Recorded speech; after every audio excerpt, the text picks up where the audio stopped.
and reprocessing all the claims. There's absolutely nothing on your end that you will need to do. Damn. Those claims started getting check run at the beginning of the month. So if you have a lot of those claims outstanding for your provider, you're not going to see it hit all in one check. There's going to be a series of check runs that we do it through because it was a massive project. So you guys should start seeing reimbursement this month on some of those EAPG reprocessed claims. Okay, it has been resolved, the issue was identified, it's done. So throughout the month, you should start seeing checks come through for the EAPG reprocess. Are they going to bounce? I don't have an exact amount. If I did, I'd give it to you. I don't have an exact amount. But watch for the checks. They will be coming in. They started hitting our check runs. So let me get to you in 1 second, okay? I promise I'll remember, but yeah, we'll discuss that too. Okay, go ahead. Hi, I've heard from a lot of different types of providers. I'm from long-term care. So how, when you're saying that things are going to be reprocessed, how is this going to affect the phone call we had several weeks ago where the whole patient credit file is up for discussion and you guys have not paid our rate increases, nor have you paid our personal protection adjustments, nor have you paid the correct rates for ventilator patients versus regular public aid patients. So I'm curious how that is all going to get resolved. So were you on that Oh, yeah, and you know, patient credit now, they express to you that there's a delay. So they let you all know that that's on their end, on the state's end. I understand that, but we have rate increases from July of 2014 that you haven't paid yet. So let me say this again, if we're not notified timely, we can't reprocess based on that. you guys tell us that the things are supposed to be automatically readjusted. We're not supposed to file any claims. And we have noticed that we have to They do this shit on purpose. providers Make us jump through hoops and then it's not timely filing. That's why it's a green issue. So if you did not include the interest rate on the claim, we won't reimburse. So we have to resubmit bills for everything that you paid the incorrect rate on. We can talk afterwards, but if you did not. Whatever hoop you jump through, she won't pay. We need to get the state involved to get them to perform their duty.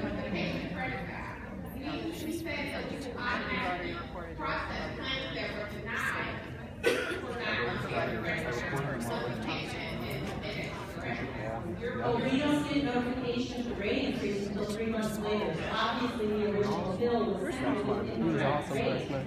You guys are notified by the state when the increase or the decrease in rate is adjusted. So why isn't that automatically given back to us? Because we cannot bill more, we cannot reimburse more than bill charge. So at that time, if that's the case, you will have to do a claim.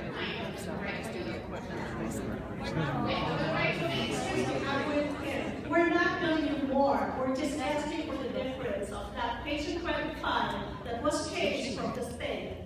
So if You were underpaid. If we bill you $1,000, patient credit file is $500, turn around and went back to $300, then you owe me $200 more. You were underpaid. That's how they do it.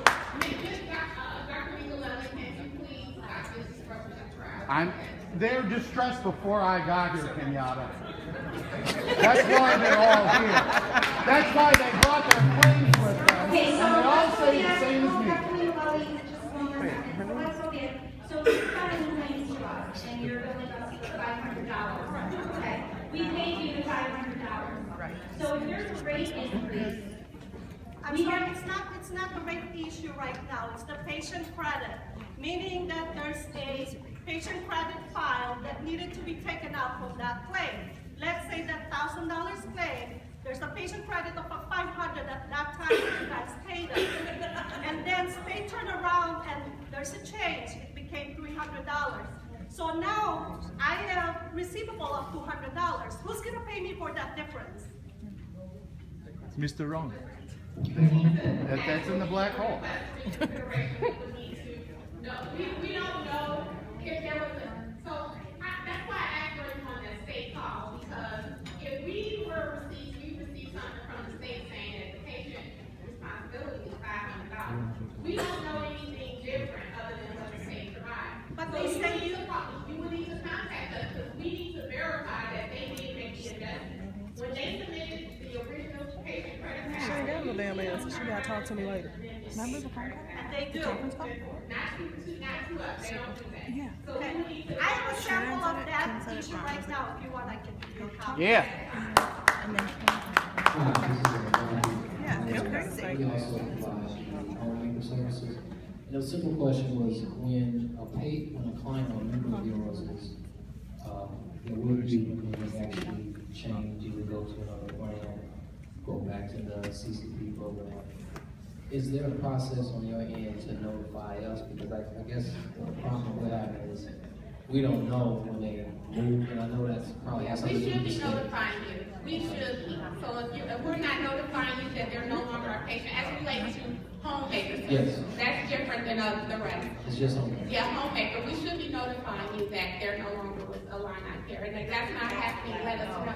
It's, Okay, so we need to get you in contact with that department. They have a number, a direct number, and an email address. So I will find out who it is. Thank you. Okay, thank you. I don't know who's next. What? Angelique. That lady right here. She had her hand up. She's been having her hand up. Get her. Break it. Come on. Come on. From a daily company, I've had all the problems that everyone has issues. This is my biggest glitch. I don't know if it's something with you guys' web portal or what, because I've had a month worth of claims that said they paid an 8% worth of charges.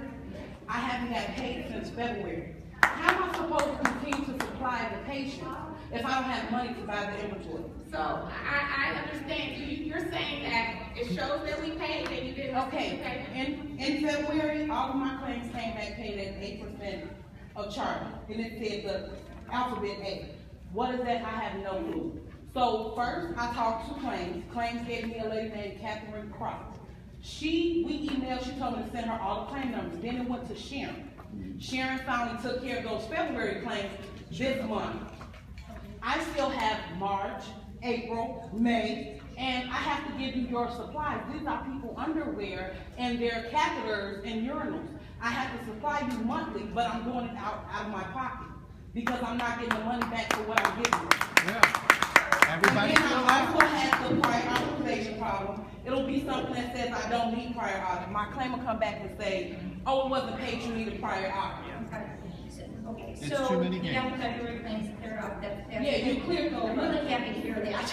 Yeah. So, moving forward, so Miracle. I'm trying to figure out if we were able to clear them up, if we're hitting the same denials that we were on those February claims. If we're getting a consistent denial or short pay, you probably should address it in a different way. I might have gotten Okay, that's what I'm saying. Yeah. I kind of think there's something going on with you guys' work. Because now, or your system has a glitch or you're updating something because you're just not paying nobody. So, Exactly. It's not just one little thing. It's all of it together, no matter what. Claim where I had a wheelchair, it was approved. They sent the claim back and said they needed further information to attach the invoice. You see, and Jimmy, the the rest light's of the information. Well, I attached it 3 or 4 times. Every time I call, they don't have the attachment on their computer. I understand. So I think at this point, we're getting real specific with claims questions. And, we don't want to bore everybody, so I'll be... I'm not boring anybody. I'm not bored at all. Please, Dr. Isabel. It's not Let only. them speak. They sat here and they want to ask. Let them ask. Don't shut them up. Let them speak. Maybe I just want to see if there's a way I can get so, that. thank you, Rich. I just want to try to get up. Hey, everybody, y'all can't talk to everybody today, though. She can't talk to everybody today. I'll take your It's just advice, not Dr. gonna She ain't talked to nobody? Excuse me. I'll take your advice and let them speak. Why don't you let them speak? Oh. I'm trying to keep you from shutting them up. No, you're not. You're interrupting and you're being very rude. Did you feel interrupted? I'd ask you to act professionally, or we'll have to have you removed. Oh, show me what professional looks like. I'd like to see Who it. else is next? Who's next? Right here. Just to the portal issue, there is an issue when you submit claims where it says that your claims, your invoices were attached, and then the claims are getting denied, saying that you can send them away. So I can address that right now. For the portal, if you've got attachments to your claims, it's best to send them through paper, okay? This way, we know nothing gets lost. So if you've got invoices attached, please send them paper to the 4020 address for Farmington. Well, they also have the same issue. I put in a prior authorization, and it came back with a authorization number, some sort of number that was received, and then when I called to follow up on the the prior authorization department said they don't receive it. Okay. So they have to go, then I was told Well, for I should ticket- fax all those. Yeah, Or to are get we it going on- back to the archaic method? So. No, we're not going back to the archaic methods, but there are things that do fall through the cracks. Cracks, we obviously have some issues being identified, but if you need that authorization and someone says it's not on file, certainly fax it or make that phone call. And give them the dates that you had already submitted for it, so that we can get it cleared up, okay? 1 second. Back in the green, yeah.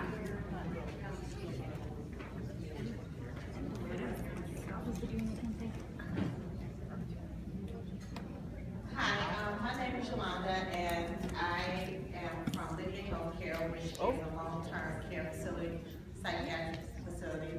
I have spoke with Ms. Darman on several occasions, and I would like for someone just to come out and visit Lydia. I want to invite you to Lydia to see what we do. We do have a lot of questions, and I see that there's a lot of people here, so I want to invite you guys out for a meeting because there are several things that I want to discuss at your convenience. So please contact me. Ms. Darling, I think has my email address. I have to leave, but I would like for you guys to come out because we're starting a new crisis stabilization unit, and there's just some issues that we want to talk to you about before we even start making plans. More than happy to do that. Kim, Okay. All right, thank you. Hey, Ron. This month. Come on, do it. Get up. Get up.